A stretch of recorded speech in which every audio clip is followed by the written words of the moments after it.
साथियों नमस्कार। आज का ये वीडियो सभी शिक्षक साथियों की आवश्यकता को ध्यान में रखते हुए बनाया गया है, जिसमें हम आपसे बेसिक शिक्षा विभाग से जुड़े समग्र शिक्षा अभियान के तहत जारी 3 मॉड्यूल में एक मॉड्यूल पर संक्षिप्त में चर्चा करेंगे। हमारा द्वितीय मॉड्यूल ध्यानाकर्षण है, जिसका अर्थ ही ध्यान को आकर्षित करना है। तो आइए अब हम ध्यानाकर्षण के मुख्य बिंदुओं पर चर्चा करते हैं। ध्यानाकर्षण अधिगम आधारित शिक्षण है, जो कि एक तरीके से हम कह सकते हैं कि उपचारात्मक शिक्षण है। ध्यानाकर्षण शिविर जो है 50 दिनों की है। कक्षा 8 तक की कक्षाओं के लिए ये मॉड्यूल तैयार किया गया है। ध्यानाकर्षण में 4 भाग हैं। इसमें कई सारे बिंदुओं पर चर्चा की गई है। बच्चों में अपेक्षित संप्राप्ति न होने के कारण बताए गए हैं। माता पिता की शैक्षिक स्थिति, अध्यापकों का कठोर व्यवहार, ज्ञानेंद्रियों में आंशिक विकार, कलहपूर्ण पारिवारिक वातावरण, ये कारण तथा अन्य कारणों के कारण भी बच्चे में अपेक्षित संप्राप्ति नहीं हो पाती है, बच्चा अधिगम नहीं कर पाता है। इसमें परिणाम आधारित लक्ष्य को किस तरीके से आकलित किया जा सकता है, गुणात्मक आकलन बताया गया है। फिर संख्यात्मक आकलन बताया गया है। सीखने के प्रतिफल को भी बताया गया है कि प्राप्त ज्ञान को व्यवहारिक ज्ञान में सही सही प्रयोग करना। अगर बच्चा किसी भी चीज़ को जैसे लेने जा रहा है शॉप पे, और 10 रुपए का अगर नोट उसने दिया है दुकानदार को और 2 या 3 रुपए की सामग्री ली है, तो बचे हुए अपने रुपए अगर वापस ले रहा है तो क्या है, व्यवहारिक ज्ञान है उसको और सीखने का प्रतिफल है। वास्तविक अधिगम स्तर और कक्षा अनुरूप अपेक्षित अधिगम स्तर के बीच में जब अंतराल होता है तो उसको लर्निंग गैप कहते हैं। अगर बच्चा कक्षा 5 का है और बताता वो कक्षा 4 का है, या आकलन प्रपत्र से पता चलता है कि कक्षा 4 के ही सवालों का जवाब दे पाता है, तो ये चीज़ क्या है, लर्निंग गैप है। आरंभिक परीक्षण में आकलन प्रपत्र के बारे में बताया गया है कि प्राइमरी में जो कक्षा 4 और 5 का आकलन प्रपत्र बनेगा उसमें कितने क्वेश्चन होंगे, तो उसमें 15 क्वेश्चन होंगे। प्रत्येक प्रश्न 3 अंक का होगा। कुल प्राप्तांक 45 अंक के होंगे। और जो वस्तुनिष्ठ प्रश्न होंगे इसमें 10 होंगे और आत्मनिष्ठ 5 प्रश्न होंगे। ऐसे ही उच्च प्राथमिक स्तर में कक्षा 6 से 8 तक 6, 7, 8 कक्षा में 25 प्रश्न होंगे। प्रत्येक प्रश्न जो होगा 3 अंक का होगा। कुल प्राप्तांक 75 अंक का होगा। 20 प्रश्न इसमें वस्तुनिष्ठ होंगे और 5 प्रश्न इसमें आत्मनिष्ठ होंगे।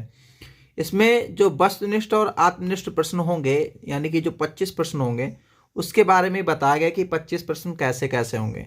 जो 20 प्रश्न होंगे इसमें 20% जो प्रश्न होंगे ज्ञानात्मक होंगे, और 50% प्रश्न बोधात्मक होंगे, और 20% प्रश्न अनुप्रयोगात्मक होंगे, और 10% प्रश्न जो होंगे तर्क आधारित होंगे।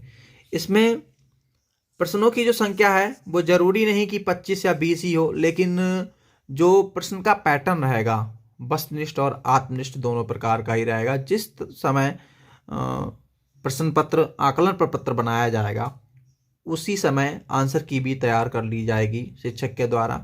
प्रश्न पत्र या जो आकलन प्रपत्र है, जैसे हम बीटीसी या बीएड में पूर्व ज्ञान आधारित प्रश्न बनाते थे, या बच्चों को जो उपचारात्मक शिक्षण करते थे तो उससे पहले जो पूर्व आकलन पत्र लेते थे हम, उसमें जैसे प्रश्न पत्र तैयार करते वैसे ही तैयार किया जाएगा। अगर कक्षा 5 का हमको आकलन प्रपत्र बनाना है तो उसमें पहले कक्षा 5 के क्वेश्चंस रहेंगे, जो पैटर्न बताया गया उसी आधार पर। अगर वो बच्चा कक्षा 5 का नहीं कर पा रहा है तो उसको जो कक्षा 4 का आकलन प्रपत्र बनाया गया होगा उसे हल करवाएंगे। आरंभिक परीक्षण के उपरांत जो समूह निर्धारण किया जाएगा वो 3 समूहों में बच्चों को विभाजित किया जाएगा। समूह ए, समूह बी और समूह सी, प्राथमिक स्तर कक्षा 4 और 5 में। इसमें प्राप्तांक जो 21 से 45 अंक वाले बच्चे होंगे वो समूह ए में आएंगे, और 16 से 20 अंक वाले बच्चे होंगे समूह बी में आएंगे। फिर 0 से 15 अंक वाले बच्चे समूह सी में आएंगे। ऐसे ही उच्च प्राथमिक स्तर कक्षा 6, 7, 8 का भी समूह निर्धारण करेंगे। जो समूह ए होगा उसमें 35 से 75 अंक वाला बच्चा आएगा। समूह बी में 26 से 34 अंक जिसने प्राप्त किए होंगे आकलन प्रपत्र में। प्रपत्र के बाद समूह सी में 0 से 25 अंक वाले होंगे। हमने आपको पहले ही बताया कि 20% प्रश्न जो होंगे ज्ञानात्मक होंगे, 50% प्रश्न बोधात्मक होंगे और 20% प्रश्न अनुप्रयोगात्मक होंगे और 10% जो प्रश्न होंगे तर्क आधारित होंगे।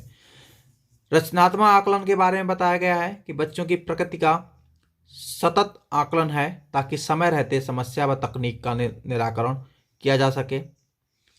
सीखने के लिए भी आकलन है। शिक्षण तकनीक में परिवर्तन करना व तरीकों में फेरबदल करने में जो मदद मिलती है उसे सीखने के लिए आकलन में रखा गया है। कक्षा शिक्षण हेतु रणनीतियां व तकनीक के बारे में बताया गया। शिक्षण कार्य के पूर्व की तैयारी के बारे में भी बताया गया है कि अधिगम स्तर संबंधित सूची तैयार करनी है, समूह निर्धारण करना है, लर्निंग आउटकम की सूची भी बनानी है, समय सारणी बनानी है, दिवसवार विभाजन किया गया है, शिक्षण योजना तैयार करनी है, शिक्षण अधिगम प्रक्रिया के बारे में भी जानकारी रखनी है, शिक्षण अधिगम सामग्री की उपलब्धता है या नहीं है, बैठक व्यवस्था किस तरीके की होनी है, गोले में बैठालना है या छोटे छोटे समूह में बैठालना है। इसमें बताया गया है कि क्या करें क्या ना करें शिक्षण अधिगम के दौरान। तो एक शिक्षक को क्या करना चाहिए। कक्षा में शिक्षक की क्रियाशीलता जो है 5 से 10% होनी चाहिए, 5 मिनट। कक्षा में बच्चों की क्रियाशीलता 75 से 80% यानी 30 मिनट। और कक्षा में बच्चों के साथ शिक्षक की क्रियाशीलता भी 5 से 10% यानी 5 मिनट। सबसे ज़्यादा क्रियाशीलता बच्चों की ही होनी है, 70 से 75 से 80% यानी 30 मिनट। और एक शिक्षक को क्या नहीं करना चाहिए, बच्चों को कभी हतोत्साहित नहीं करना चाहिए कि तुम ये काम नहीं कर पाओगे।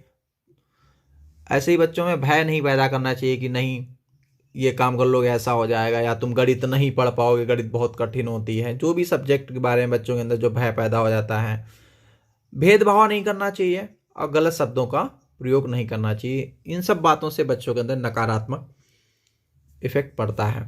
ध्यानाकर्षण जो शिविर है उसके पश्चात की जो कार्य योजना है, लर्निंग आउटकम्स का चयन करना, लक्ष्य निर्धारित करना, कक्षा शिक्षण अभ्यास के लिए उपयुक्त शिक्षण तकनीकियों का चयन करना, शिक्षण योजनाओं का निर्माण करना, शिक्षण अभ्यास में प्रयुक्त की जाने वाली सामग्री का चुनाव करना और बच्चों के अधिगम स्तर का आकलन करना। ये सब चीज़ें जब ध्यानाकर्षण शिविर के पश्चात की कार्य योजनाएं हैं। कक्षा शिक्षण की जो प्रभावी तकनीकियां हैं उसके अंतर्गत शिक्षण अधिगम चक्र के बारे में बताया गया, टीचिंग लर्निंग साइकिल। इसमें क्या है, प्रस्तावना, अभ्यास, आकलन और नियोजन के बारे में बताई कि मतलब जो भी चीज़ इंट्रोडक्शन किस तरीके से दे रहे हैं, उसके बाद उसको प्रैक्टिस कैसे करा रहे हैं, प्रैक्टिस करने के बाद उसका आकलन कैसा कर रहे हैं, आकलन करने में जिस तरीके का परिणाम आ रहा है उसके हिसाब से हमको फिर प्लानिंग करनी है, फिर प्रस्तावना तैयार करनी है, फिर बच्चे को अभ्यास कराना है, फिर आकलन करना है, फिर नियोजन करना है। ये चक्र चलता रहेगा और इसी तरीके से जो है बच्चों में सुधार आता रहेगा। इसमें कक्षा शिक्षण का जो आकलन है उसको बताया गया कि संवर्धन क्रियाएं और ध्यानाकर्षण तकनीकियां। इसमें फास्ट लर्निंग पेस बताया है, स्लो लर्निंग पेस बताया है। अब हम बात करेंगे शिक्षण तकनीकियां, जो ही सबसे ज़्यादा इम्पॉर्टेंट हैं ध्यानाकर्षण मॉड्यूल की। इसमें शिक्षण तकनीकियां जो हैं हमारी 18 तकनीकियां बताई हैं। हम पहले से ही आप बीएड या बीटीसी में किए हुए हैं या पढ़ा रहे होंगे, ये सब तकनीकियां प्रयोग में ला रहे होंगे। जैसे संसाधनों से पूर्ण कक्षा कक्ष का वातावरण। अगर संसाधन ही नहीं होंगे कक्षा कक्ष में तो बच्चे में जो अधिगम है उस तरीके से नहीं हो पाएगा। शिक्षण अधिगम सामग्री का उपयोग करना है, सीखने के लिए बातचीत करना अनिवार्य है, समूह कार्य है, अवसर देना, अभ्यास के लिए जो है अवसर प्रदान करना है, शैक्षिक भ्रमण की बात कही गई है, कक्षा प्रबंधन यानी कि बैठक व्यवस्था की बात कही गई है, शिक्षण जो है गतिविधियां या शैक्षिक गतिविधियां, नवाचारों, रोचक खेलों, रोल प्ले, कहानियों आदि का उपयोग के बारे में बताया गया है। बच्चों के लिए कार्यपत्र यानी वर्कशीट के बारे में भी बताया गया है। जोड़ी में कार्य करने के लिए जोर दिया गया है। अर्जित ज्ञान की पुनरावृत्ति के बारे में बताया गया है। जो बच्चे ने ज्ञान अर्जित किया उसके बारे में उसको बार बार याद दिलाना या बार बार कहना। सरल से कठिन की ओर हमको बच्चे को सिखाना है। रोचक प्रस्तावना अगर हमारी होगी तो बच्चे का ध्यानाकर्षण तेजी से होगा। फिर उसमें प्रश्न पूछना है, सभी को शामिल करना है, परिवेशीय संसाधनों का उपयोग करना है, सकारात्मक प्रतिपुष्टि देना है और प्रोजेक्ट कार्य करना है। ये 18 तकनीकियाँ बताई गई हैं और ध्यानाकर्षण में इस पे बहुत ही जोर दिया गया है तकनीकियों पर। ध्यानाकर्षण में जितने महत्वपूर्ण बिंदु थे हमने आपको बताए हैं और जितने फैक्ट पॉइंट थे वो भी आपको बता दिए गए हैं। उम्मीद करता हूँ आपको वीडियो पसंद आया होगा। अगर आपको इसमें कुछ जानकारी मिली हो तो वीडियो को लाइक करें, शेयर करें और सब्सक्राइब करें। अगर शिक्षण तकनीकों के बारे में आपको बहुत ज़्यादा डीपली पढ़ना है तो मैं इसके बारे में एक अलग से वीडियो बनाऊंगा जो आपको मिल जाएगी।